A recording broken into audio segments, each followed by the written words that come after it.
Hi hello അസ്സാം വലൈക്കും. എല്ലാവർക്കും സുഖമാണെന്ന് വിചാരിക്കുന്നു. ഇന്ന് ഞാൻ വന്നിട്ടുള്ളത് മോർണിംഗ് റൂട്ടീനും ക്ലീനിങ്ങും എല്ലാം ഇൻക്ലൂഡ് ചെയ്തിട്ടുള്ള ഒരു വീഡിയോ ആയിട്ടാണ്.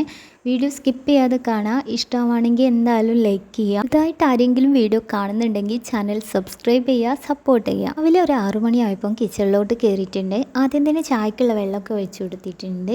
പിന്നെ ഞാൻ നേരെ ചെയ്യുന്ന പണി എന്താണെന്ന് വെച്ചിട്ടുണ്ടെങ്കിൽ ജനാലൊക്കെ ഒന്ന് തുറന്നിടും കേട്ടോ. ഇങ്ങനെ തുറക്കുമ്പോൾ ഒരു എനർജി കിട്ടുന്നുണ്ട്. അത് നമ്മൾ ബാക്കിയുള്ള ക്ലീനിങ് ആയിക്കോട്ടെ കുക്കിംഗ് ആയിക്കോട്ടെ ഒക്കെ നമുക്കൊരു എനർജി തരുന്നതാണ്. അതുകൊണ്ട് തന്നെ ജനലൊക്കെ തുറന്നിട്ടതിന് ശേഷമാണ് ബാക്കിയുള്ള പരിപാടി നോക്കുന്നത്. ഇന്ന് രാവിലത്തെ ബ്രേക്ക്ഫാസ്റ്റ് വന്നിട്ട് ചപ്പാത്തിയാണ് കേട്ടോ. അപ്പോൾ ചപ്പാത്തി ആട്ടപ്പൊടി ഉണ്ടല്ലോ റേഷൻ കടയിൽ നിന്ന് കിട്ടുന്നത്, അത് വെച്ചിട്ടാണ് ചപ്പാത്തി ഉണ്ടാക്കിയെടുക്കുന്നത്. അപ്പോൾ ചപ്പാത്തി പൊടിയിലേക്ക് ഇളം ചൂടുവെള്ളം ഉപ്പിട്ടിട്ട് മിക്സ് ചെയ്തെടുക്കുകയാണ്.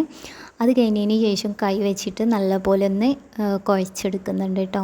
ചപ്പാത്തി ഞാൻ അധികം മിക്സിയുടെ ജാറിലിട്ടിട്ടാണ് അടിച്ചെടുത്തിട്ട് ചപ്പാത്തി പെട്ടെന്ന് റെഡിയാക്കി എടുക്കാം കേട്ടോ. ഞാൻ ഇന്ന് ഇതുപോലെ ചപ്പാത്തിപ്പൊടി കുഴച്ചെടുക്കുകയാണ്. കാരണം ടൈം ഇഷ്ടം മാതിരി ഉണ്ട് കേട്ടോ. ടൈമില്ലാത്ത സമയത്തും പെട്ടെന്ന് നമുക്ക് ചപ്പാത്തി അല്ലെങ്കിൽ ബ്രേക്ക്ഫാസ്റ്റ് ഒക്കെ റെഡിയാക്കണം എന്നുണ്ടെങ്കിൽ ചപ്പാത്തി മാവ് മിക്സിയിലിട്ടിട്ട് ഉണ്ടാക്കിയെടുത്താൽ മതി. മുന്നേ ഞാൻ ആ വീഡിയോ ഒക്കെ അപ്ലോഡ് ചെയ്തിട്ടുണ്ട് കേട്ടോ. അപ്പോൾ ഞാൻ ചപ്പാത്തി മാവ് നല്ല സോഫ്റ്റായിട്ട് തന്നെ ഒന്ന് കുഴച്ചെടുത്ത് ലാസ്റ്റ് പരുത്തിയെടുക്കാൻ വേണ്ടിയിട്ട് നിന്നിട്ടില്ല. നമ്മൾ പത്തിരീൻ്റെ പ്രസ് ഉണ്ടല്ലോ, അതിലാണ് കേട്ടോ പരുത്തിയെടുക്കുന്നത്. ചപ്പാത്തി പരുത്തിയെടുക്കുന്ന ആ ഒരു ടൈം കൊണ്ട് തന്നെ പാന് നല്ലപോലെ ചൂടാവാൻ വേണ്ടിയിട്ട് വെച്ചിട്ടുണ്ട്. അപ്പുറത്തെ അടുപ്പിൽ ഞാൻ മീൻകറി തലേന്നത്തെ ഉണ്ടായിരുന്നു, അത് ചൂടാക്കാൻ വേണ്ടിയിട്ട് വെച്ചിട്ടുണ്ട്. അല്ലെങ്കിൽ എനിക്ക് ബെസ്റ്റായിട്ട് തോന്നിയത് ചപ്പാത്തീൻ്റെ കൂടെ മീൻകറി കഴിക്കുമ്പോഴാണ് കേട്ടോ. നല്ല ടേസ്റ്റാണ് കഴിക്കാൻ വേണ്ടിയിട്ട്. അപ്പോൾ ഇന്ന് ചപ്പാത്തി മീൻകറിയും കട്ടൻ ചായയാണ് കേട്ടോ റെഡിയാക്കി എടുക്കുന്നത്. അങ്ങനെ ചപ്പാത്തി ഓരോന്നായിട്ടിട്ട് മറിച്ചും തിരിച്ചുമൊക്കെ ഇട്ടിട്ട് ചപ്പാത്തി നല്ലപോലെ തന്നെ പൊള്ളിച്ചെടുക്കുന്നുണ്ട് കേട്ടോ.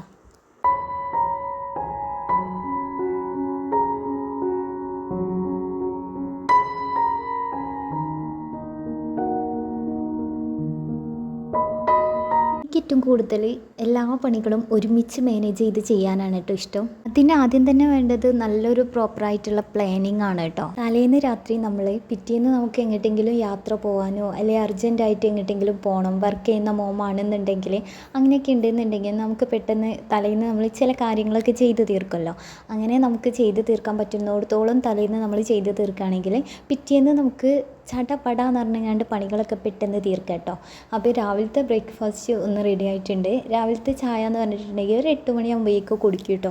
അങ്ങനെ ചപ്പാത്തിയും മീൻകറി ഒഴിച്ചിട്ട് രാവിലത്തെ ബ്രേക്ക്ഫാസ്റ്റ് കഴിക്കാൻ ഒരുങ്ങുന്നുണ്ട് കേട്ടോ. അപ്പോൾ ഇത് കഴിഞ്ഞിട്ടാണ് പിന്നെ ഞാൻ ക്ലീനിങ്ങിലേക്ക് നിൽക്കൽ. മാക്സിമം ഒരു 9:30 9:45 ആകുമ്പോഴേക്കും ക്ലീനിങ്ങും കാര്യങ്ങളൊക്കെ കഴിയും കേട്ടോ. പെട്ടെന്ന് തന്നെ ഞാൻ തീർക്കാറുണ്ട്. മീനുവിനെ അംഗനവാടിയിൽ കൊണ്ടുപോയാക്കുമ്പോഴേക്കും എൻ്റെ ഏകദേശം പണികളൊക്കെ ഞാൻ തീർക്കാറുണ്ട്. എൻ്റെ വീട്ടിൽ പോയി വന്നതിന് ശേഷം ഞാൻ ഡീപ്പായിട്ട് ക്ലീൻ ചെയ്തതുകൊണ്ട് തന്നെ ചെറുതായിട്ടൊക്കെ ഉള്ള ക്ലീനിങ്ങും മാത്രമേ എനിക്ക് ഉണ്ടാവാറുള്ളൂ കേട്ടോ. അങ്ങനെ രാവിലെ തന്നെ രാവിലത്തെ ബ്രേക്ക്ഫാസ്റ്റ് കഴിച്ച് കഴിഞ്ഞതിന് ശേഷം മുറ്റടിക്കാൻ വേണ്ടിയിട്ട് ഇറങ്ങിയിട്ടുണ്ട് കേട്ടോ. ഇവിടെ അത്യാവശ്യം 4 ഭാഗത്തും നല്ലപോലെ മുറ്റുണ്ട്. ചമ്മൽ കുറച്ചേ ഉണ്ടാവാറുള്ളൂ, എന്നാലും ഞാനത് നല്ല നീറ്റായിട്ട് തന്നെ അടിച്ചു വാരിയിടും കേട്ടോ. മുറ്റത്തുള്ള പണികൾ തീർന്നു കഴിഞ്ഞാൽ വേഗം ഞാൻ സിറ്റൗട്ട് അടിച്ചടി തുടച്ചിടാറാണ് കേട്ടോ. അത് കഴിഞ്ഞതിന് ശേഷം മാത്രമാണ് അകത്തുള്ള ക്ലീനിങ്ങിലേക്ക് ഇറങ്ങാറുള്ളൂ. അകത്തുള്ള ക്ലീനിങ്ങിലേക്ക് ഇറങ്ങുന്നതിന് മുമ്പായിട്ട് തന്നെ അവിടെയും ഇവിടെ ആയിട്ടൊക്കെ അലങ്കോലമായിട്ട് കിടക്കുന്നുണ്ടാവും, അല്ലെങ്കിൽ കച്ചറായിട്ട് മെസ്സി ആയിട്ട് കിടക്കുന്നുണ്ടാവും കേട്ടോ. അപ്പോൾ ഞാൻ വിചാരിക്കാറ് എന്താ വെച്ചാൽ എല്ലാം ഒന്ന് ഒതുക്കി പൊറുക്കി അതാത് സ്ഥാനത്ത് വെച്ച് കഴിഞ്ഞിട്ട് ക്ലീൻ ചെയ്യാമെന്ന് മീൻസ് ഒക്കെ മൊത്തത്തിലൊന്ന് അടിച്ചാരിയിടുന്നുണ്ട്. അതിന് മുന്നായിട്ട് പുതിയ ബെഡ്ഷീറ്റൊക്കെ വിരിച്ചിട്ടിട്ടുണ്ടായിരുന്നു കേട്ടോ. അപ്പോൾ ഈ ബെഡ്ഷീറ്റ് വിരിക്കുന്ന സമയത്ത് നല്ല നീറ്റായിട്ട് തന്നെ വിരിച്ചിടും. മക്കളില്ലാത്ത ടൈമിൽ വിരിച്ചിടുമ്പോഴാണ് ആ ഒരു നീറ്റിൽ കിട്ടുള്ളൂ. പിന്നെ ആ നീറ്റ്നെസ് പോവാതിരിക്കാൻ വേണ്ടിയിട്ട് അതിൻ്റെ 4 ഭാഗത്തും ഞാൻ കെട്ടിട്ട് കൊടുത്തിട്ട് ഉള്ളിലേക്ക് നമ്മൾ ബെഡിൻ്റെ കട്ടിലിൻ്റെ ഉള്ളിലേക്ക് ആക്കി കൊടുത്താൽ മതി കേട്ടോ. അതങ്ങനെ പുറത്തേക്ക് ചാടിപ്പോരുക ബെഡ്ഷീറ്റ് നീങ്ങിപ്പോവുക ചെയ്യൂല കേട്ടോ. അങ്ങനെ അവിടുത്തെ അകത്തുള്ള പണികളൊക്കെ കഴിഞ്ഞതിന് ശേഷമാണ് പിന്നെ ഞാൻ കിച്ചണിലോട്ട് വരിക കേട്ടോ. അങ്ങനെ കിച്ചണിൽ വന്നിട്ട് രാവിലത്തെ ആ ഒരു മോർണിംഗ് കാര്യങ്ങളൊക്കെയാണ് ഇൻക്ലൂഡ് ചെയ്തിട്ടുള്ളത്. അപ്പോൾ ഞാൻ കൗണ്ടർ ടോപ്പും അതുപോലെ നമ്മുടെ ഗ്യാസ് സ്റ്റോപ്പ് അങ്ങനെ എല്ലാ മുക്കിലും മൂലയിലൊക്കെ നല്ലപോലെ തുടച്ചിടും കേട്ടോ.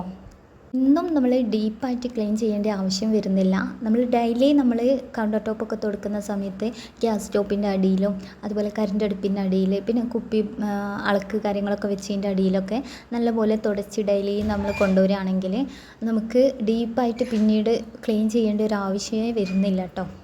അങ്ങനെ കൗണ്ടർ ടോപ്പും കാര്യങ്ങളൊക്കെ ക്ലീൻ ചെയ്ത് കഴിഞ്ഞതിന് ശേഷമാണ് പിന്നെ പാത്രം കഴുകാനുണ്ടായിരുന്നു കേട്ടോ. അപ്പോൾ പാത്രമൊക്കെ കഴുകാൻ വേണ്ടിയിട്ട് നിന്നിട്ടുണ്ട്.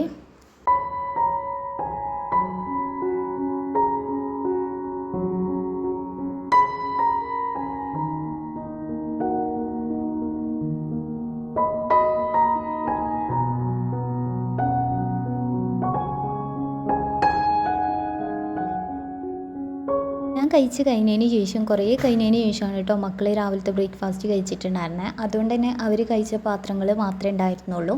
പിന്നെ നമ്മൾ ചായ ഉണ്ടാക്കിയിട്ടുള്ള ആ ഒരു പാത്രവും കാര്യങ്ങളൊക്കെ ഉണ്ടായിരുന്നുള്ളൂ കേട്ടോ. അപ്പോൾ അതൊക്കെ ഒന്ന് ഈ ഒരു ടൈമിലൊന്ന് ക്ലീനാക്കി വെക്കുന്നുണ്ട്. എൻ്റെ പോളിസി എന്താണെന്ന് വെച്ചിട്ടുണ്ടെങ്കിൽ എല്ലാ പണി കഴിഞ്ഞിട്ട് നമുക്ക് ഫ്രീ ആയിരിക്കുമ്പോൾ കിട്ടുന്ന ഒരു സമാധാനം, നമുക്ക് ചെയ്യാൻ പറ്റുന്ന ഒരുപാട് കാര്യങ്ങൾ ചെയ്യാം, ഒരുപാട് ടൈം കിട്ടും, ഇതൊക്കെയാണ് കേട്ടോ. അല്ല നമ്മൾ വെറുതെ ഇങ്ങനെ മടി പിടിച്ചിട്ട് കുറേ നേരം ഇരുന്ന് കഴിഞ്ഞിട്ടുണ്ടെങ്കിൽ നമ്മളെ പണികൾ നടക്കില്ല. എന്നാലും നമുക്ക് ഒരുപാട് ടൈം കൂടുതലായിട്ട് തോന്നും ചെയ്യും.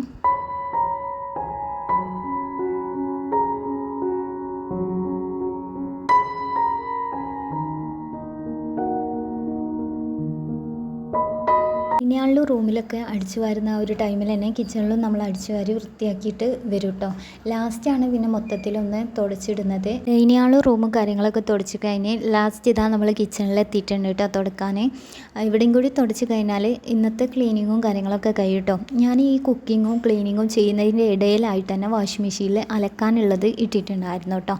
അങ്ങനെ അതൊക്കെ തോരയിട്ട് കഴിഞ്ഞതിന് ശേഷമാണ് നെയ്നുവിനെ നേരെ അങ്കലവാടി കൊണ്ടുപോയാക്കാൻ വന്നതാണ് കേട്ടോ.